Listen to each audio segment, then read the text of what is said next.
திரு ஜீவா, எடப்பாடி அவர்கள் அரவணைக்கிறதா இல்ல எதிர்க்கிறதா அப்படின்ற குழப்பத்தில் இருக்காரா தாவேகாவை பொறுத்த வரைக்கும்? தாவேகாவை பொறுத்தவரையும் அவங்க எடுத்த நிலைப்பாடு எல்லாமே தவறு. கரூர் மாதிரி ஒரு கொடூரமான சம்பவத்தில் அன்னைக்கு கட்சி பேதம் பார்க்காம எல்லோரும் சேர்ந்து இது ஒரு கட்சியா அப்படின்னு கேட்டிருந்தா எடப்பாடியோட இமேஜ் அதிகரிச்சிருக்கும். அந்த இடத்துல திமுகவை போய் விமர்சிக்கிறேங்கிற அடிப்படையில் விஜயெல்லாம் போய் ஆதரவு தெரிவிச்சு அரசியல்னா என்ன, அடிப்படை நாகரிகம்னா என்ன எதுவுமே தெரியாத ஒரு ரசிகர் கூட்டம், அதுக்கு ஒரு தலைவர் விஜய், அவங்க ரசிகருக்குள்ள நாலேஜ் தான் அவருக்கும் உண்டு. 41 பேரை கொலை பண்ணிட்டு எந்த ஒரு குற்ற உணர்ச்சியும் இல்லாமல் ஊரில் பனையூரில் போய் தூங்கியிருக்காரு. அப்பேற்பட்டவரை போய் ஆதரிச்சு இவர் யார் ஐயோ பாவம்னு அவருக்கு ஆதரவு பண்ணி டிடிவி தினகரன் கூட அந்த நேரத்தில் ஆதரிக்கல. இது ஒரு கட்சியான்னு கேட்டார். ஏன்னா இப்படி ஒரு கட்சியை நாங்கள் வாழ்க்கையில் பார்த்ததில்லைன்னு. கட்சியோட கொள்கையில் மாறுபடுறது வேற, கட்சியோட பேட்டனே ரொம்ப இவ்வளவு கீழ்த்தரமாக இருக்கே, இது ஒரு தலைவரா? சரி, இரண்டாம் கட்ட தலைவர்கள் எப்படி இருக்காங்க பார்த்தா எல்லாரும் தலைமறைவாகி ஓடி போய் செங்கோட்டையன் மாதிரி முதிர்ந்த தலைவர்கள் கட்சிக்குள்ள போகும்போது அந்த ஒரு ஆங்கிள்லாம் மாறதுக்கான வாய்ப்புகள், அந்த ஒரு ஆங்கிள் மாறுமா மாறாதான்லாம் தெரியாது. அவருடைய தொண்டர்களை அரசியல் இனிமேதான் அவங்க பாடம் எடுப்பாங்க. நீங்க சொல்றபடி பார்த்தா இதுதான்ப்பா அரசியல், இதுதான் பொதுக்குழு, இதுதான் செயற்குழு, இப்படி மரம் ஏறக்கூடாது, இப்படி கீழே குதிக்க கூடாதுங்கிற வகுப்பை 80 வயது நிரம்பிய செங்கோட்டையன் போய் நடத்துவாரா? முதல் விஜய்க்கு நடத்தணும் அரசியல்னா என்னன்னு. ஏங்க அவ்வளோ பெரிய தலைவர், ஒரு வெக்கமான எல்லாம் பாவம் எப்பேற்பட்டவர், கடைசி காலத்தில் இப்படி ஒரு நிலை வந்து விஜய்கிட்ட போய் சேரக்கூடிய நிலைக்கு வந்திருக்கிறாரு.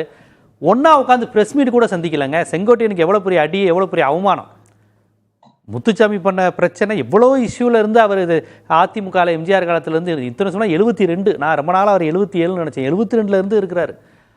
தொடங்கின காலத்துலேருந்து இருக்கிறாரு. தொடங்கின காலத்தில் ஜெயலலிதா கூட கிடையாது. அதிமுக தொடங்கின காலத்தில் ஜெயலலிதா எம்ஜிஆர்கிட்ட கிடையாது. ஜெயலலிதாவுக்கு சீனியர் செங்கோட்டையன்.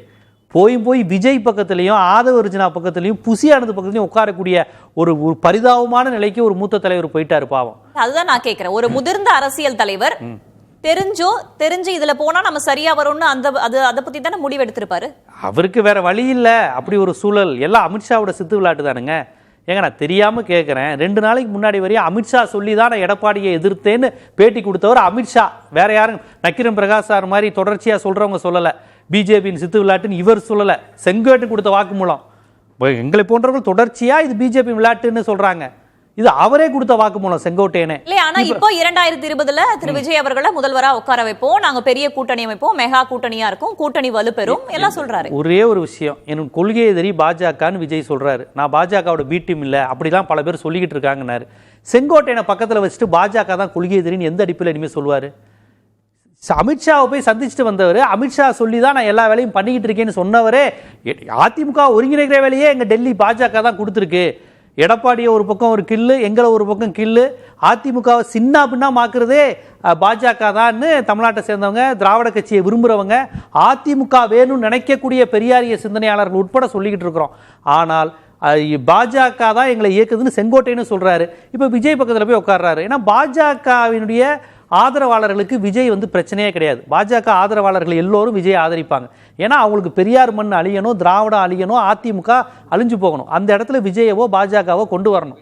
இப்போ பாஜகன்னு சொன்னால் ஓட்டு விழாது. அதனால விஜய் மாதிரி ஒரு முகத்தை கொண்டு வந்து நம்ம வர முடியுமா, எப்படியாவது அதிமுகவை அழிக்க முடியுமான்னு ட்ரை பண்ணிக்கிட்டு இருக்கிறாங்க. அது எடப்பாடியை வச்சும் நடக்குது, டிடிவி தினகரனை வச்சும் நடக்குது, ஓபிஎஸை வச்சும் நடக்குது, செங்கோட்டையனை வச்சு நடக்குது. இப்போ இதில் ஒருத்தர் விஜயோட சேர்ந்துருக்கிறாரு. இதில் என்ன மாற்றம் வந்துட போகுது? பாஜகவோட விளையாட்டு தான். ஆனா போற இடத்துல எல்லாம் திரு விஜய் அவர்கள் சொல்லிட்டு தானே இருக்காரு, என்னுடைய கொள்கை எதிரி பாஜக தான். செங்கோட்டையன்ட்ட கேள்வி கேட்கறாங்க, அவர் ஜெயலலிதா ஆட்சி புனித ஆட்சிங்கிறாரு. இதுக்கப்புறம் என்ன விஜய் எந்த மூஞ்சியை வச்சுட்டு நீ அரசியல் செய்வாரு? ஜெயலலிதா ஆட்சி புனித ஆட்சி, அக்யூஸ்ட் ஒண்ணு கிடையாதுன்னு சொல்றாரு. செங்கோட்டையன் அப்படிதான் பேசுவாரு. அங்க போனதுக்கு அப்புறமும் ஜெயலலிதா படத்தை வச்சிருக்கிறாரு. அங்க போனதுக்கு அப்புறமும் பாஜக தான் எங்களை இந்த அளவுக்கு எங்க கட்சியை நாசமாக்குச்சு, பாஜக ஒழிப்பேன்னு சொல்லல. அதாவது இதுவரை ஸ்டாலினை ஒழிப்பேன், உதயநிதியை ஒழிப்பேன் மட்டும் சொல்லிக்கிட்டு இருந்த விஜய் கட்சியில் முதன்முறையாக எடப்பாடியை ஒழிப்பேன்னு சொல்லக்கூடிய ஒரு குரல் வருது. இதுவரையும் அவங்க அதிமுக பிஜேபியை பெரிய லெவலில் விமர்சிக்கல. இப்ப பாருங்களேன், செங்கோட்டையனோட டார்கெட் அதிமுக அழியணும், எடப்பாடி காலியாகணும். விஜய்க்கு கொடுக்கப்பட்ட அசைன்மெண்ட் திமுகவை திட்டிக்கிட்டே இருக்கிறது, ஆதவுக்கு தனிப்பட்ட வன்மத்தை கக்கிக்கிட்டே இருக்கு உதயநிதி மேல. இதுதான் அவங்க இது ஒரு மக்கள் நல கட்சியா? வன்மத்தை கக்குறது, பழிவாங்கிறது தனிப்பட்ட இதை தவிர்த்துட்டு அரசியல் மாண்பு, அரசியல் நாகரிகம், அறவிளிமியங்கள் எதுவுமே தெரியாத, அடிப்படை ஒழுங்கும் ஒரு தனிமனித மாண்பும் இல்லாத ரசிகர்களும் தலைவரும் கொண்ட கட்சி தான் 2ஆம் கட்ட தலைவர். இதுதான் ஒரு கட்சி. இப்போ இந்த கட்சியில் செங்கோட்டையன் சேர்ந்து என்ன பெரிய மாறப்போகுது? இன்னொன்று, செங்கோட்டையன் என்பவர் யார்? ஒரு அரவிந்தன் சார் அழகாக சொன்னாங்க, எம்ஜிஆர் 1, ஜெயலலிதா 1, நாங்கள் எல்லாம் முட்டை. இதையும் பெருமையாக சொல்லிக்கிட்டது அதிமுக தான். இப்போ செங்கோட்டையனுக்கு எம்ஜிஆரும் இல்லை, ஜெயலலிதாவும் இல்லை, ரெட்டலையும் இல்லை, அதிமுகங்கிற கட்சியும் இல்லை. எப்படி செங்கோட்டைக்கு ஓட்டு போட்டவங்களா இனி செங்கோட்டைக்கு ஓட்டு போடுவாங்க? அதிமுகவை பொறுத்தவரையும் பம்பரங்கிறது தலைமைகிட்ட தான். அது ஜெயலலிதா அம்மையாரா இருக்கட்டும், எம்ஜிஆரா இருக்கட்டும், அது ஒரு பம்பரம் தான். அங்க வந்து பெரிய ஆளுமைகளை அவங்க விரும்பவே மாட்டாங்க. ஓபிஎஸ் மாதிரி ஆட்கள், இந்த மாதிரி ஆட்கள் தான் விரும்புவாங்க. இப்ப அவங்க 2 பேரும் இல்ல, அவங்க 2 பேரும் இல்லை. அவங்க கூட ஆளுமைகள் இல்லையே. ஜெயலலிதா இருக்கும்போது அடிமைகள் என்பதை தானே அவங்க பெருமையா சொன்னாங்க. அதனால செங்கோட்டையன் போன்றவர்கள் இப்போ வந்துட்டதுனால ரெட்டலை தாங்க அடையாளம். அது கொங்கு மண்டலம். ஒரு முறை துரைசிங்கமோ துரைராஜன் ஒருத்தர் நின்னாரு. அவர் எம்ஜிஆர் அவருக்கு ஓட்டு கேட்டாரு. அப்போ ரெட்டலை கிடைக்கல அவங்களுக்கு. சிங்க சின்னத்தில் நின்னாரு, படுதோல்வி. அவரை மீறி ரெட்டலை சின்ன ஜெயிச்சிச்சு. அப்பேற்பட்ட ஏரியா மேற்கு மண்டலம். இப்போ ரெட்டலை இல்லாமல் செங்கோட்டையனுக்கு என்ன அடையாளம் இருக்கு? பூஜ்ஜியம் தான். அவங்களே ஒப்புக்கொண்ட மாதிரி வெறுமனே பூஜ்ஜியம். அடையாளம்ங்கிறது ரெட்டலையும் அதிமுக தான். செங்கோட்டையனா இருக்கட்டும், தம்பிதுரையா இருக்கட்டும், வேலுமணியா இருக்கட்டும், அந்த அடையாளத்தை விஜயோட போய் இவங்க எப்படி பெறுவாங்க? சரி, அப்புறம் விஜய் வந்து அப்போ நான் இப்படி ஒரு கட்சியை நடத்துறதுக்கும் இனி முன்னாள் அமைச்சர்கள் பல பேர் வருவாங்கன்னு சொல்றதுக்கும் அதிமுகக்கு நான் தலைமை ஏற்கிறேன்னு சொல்லிட்டு போயிட வேண்டியதானே? டிடிவி தினகரன் கட்சியில சேர்ந்துட வேண்டியதானே விஜய்? அதுலதான் திரு ஜீவா நம்ம திரு எடப்பாடி அவர்களுடைய பாயிண்ட் ஆஃப் வியூல இருந்து பார்க்க வேண்டியது இருக்கு.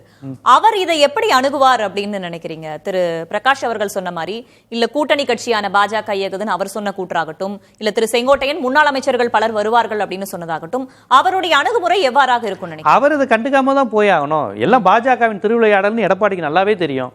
பாஜக தான் நம்மளை இயக்குதுன்னு தெரியும். அவருக்கு கட்சி என் கையில் இப்போதைக்கு இருக்கு. டிடிவி கையில் ஏடிஎம்கே கிடையாது, ரெட்டலை கிடையாது. ஓபிஎஸ் கையில் ரெட்டலை கிடையாது, ஏடிஎம்கே கிடையாது. அது ரெண்டும் இருக்கிறது நம்ம கிட்ட தான். நீங்க என்ன வேணாலும் விமர்சனம் பண்ணுங்க, என்ன வேணாலும் தோக்கடிங்க. 10 தோல்வி 11 தோல்வி எத்தனை தோல்வி வந்தாலும் கட்சி அதிமுகங்கிற கட்சி என்கிட்ட இருக்கு. அது உண்மைதான். இன்னைக்கு அவர்கிட்ட மட்டும் தான் அது இருக்கு, செங்கோட்டையன் கிடையாது. திமுகவுக்கு வந்துச்சு சார். இல்ல இருக்கட்டும், திமுக ஜெயிக்குது நான் சொல்லிக்கிட்டு இருக்கேன். நான் ஜெயிக்குது, அதை பத்தி பேசல.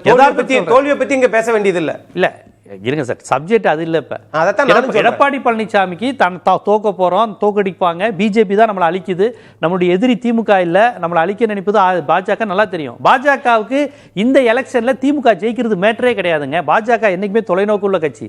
இங்க திராவிடம்ங்கிற கருத்தியல் அழிக்கணும், பெரியார அழிக்கணும். இந்த பெரியாரு, சமூக நீதி, திராவிடத்தை அழிச்சிட்டு ஒரு மதவாத பூமியா மாத்தணும். அதுக்கு ஒரு 2 திராவிட கட்சி இங்க தடையா இருக்கு. ஒன்னு திமுக இல்ல அதிமுக. அதிமுக என்னதான் திராவிடத்திலிருந்து பிறந்த கட்சியா சொன்னாலுமே இங்க தேசியமும் இந்துத்துவமும் வளர விடாம அந்த சிந்தனை உள்ளவங்களை எல்லாம் பிடிச்சி எம்ஜிஆர் உள்ள போட்டார். ராஜேந்திர பாலாஜி இந்த மாதிரி ஆட்கள்லாம் பாருங்க.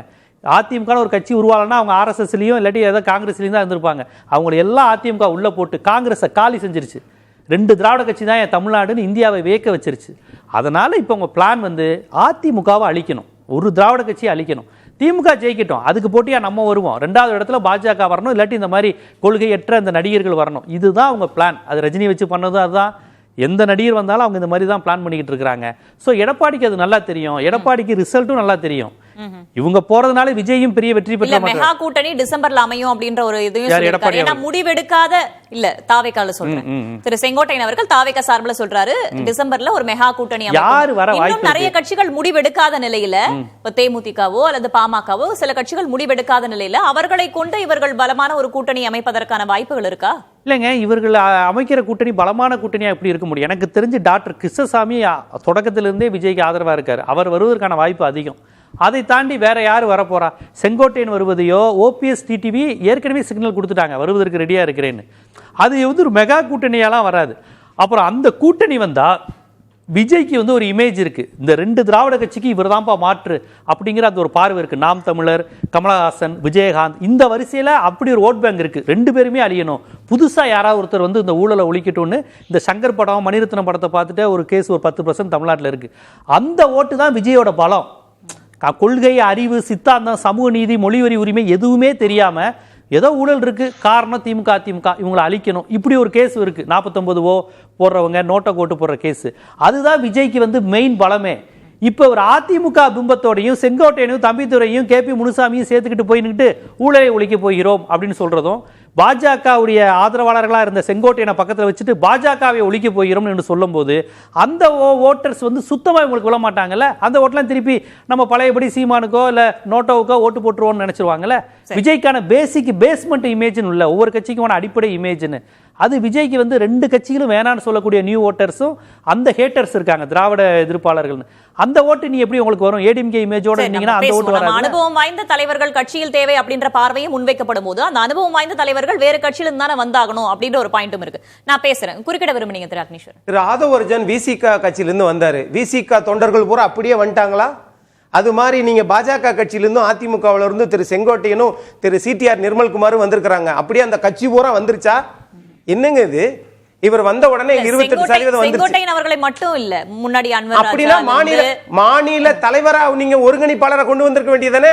ஏன் அந்த பகுதியில் மட்டும் வச்சிருக்கீங்க? அப்ப அது நோக்கம் என்ன? இவர் புசி ஆனந்துக்கு இவர் வந்து சொல்லணுமா? புசி ஆனந்த் அவர் எதுக்கு முன்னாடி எத்தனை வருஷம் அமைச்சரா இருந்தாரு? எங்க அமைச்சரா இருந்தாரு? தமிழ்நாட்டில் இருந்தாரா? அவர் பேரை சொல்லுவதே எவ்வளவு தடுமாறினார் என்பது இந்த உலகம் நல்லா தெரியும். அவ்வளவுதான். திரு பிரகாஷ் சுருக்கமா. அதாவது சுருக்கமாக தான், தாவேகா வந்து எக்ஸ்பெரிமெண்ட் பண்ணிக்கிட்டு இருக்காங்க. முதல்ல அவங்க பண்ண எக்ஸ்பெரிமெண்ட் என்னன்னா, திமுக கூட்டணியில் இருக்கக்கூடிய கட்சிகள் எல்லாத்தையும் கூப்பிடுறது, உடைக்கிறது. அதுதான் அவங்க பண்ண எக்ஸ்பெரிமெண்ட். எந்த கட்சிகளை சொல்றீங்க? காங்கிரஸ், விசிகா, காங்கிரஸ், கம்யூனிஸ்ட் எல்லாரையுமே வந்து கூப்பிடுறதுன்னு தான். அதாவது திமுக கூட்டணி அந்த இடத்துல திமுக இருக்காது, தாவேகா இருக்கணும் அப்படின்னா அவங்க வந்து காங்கிரஸ் கட்சியோட பெரிய அளவுக்கு நெகோசியேஷன் போனாங்க, ரைட்டுங்களா?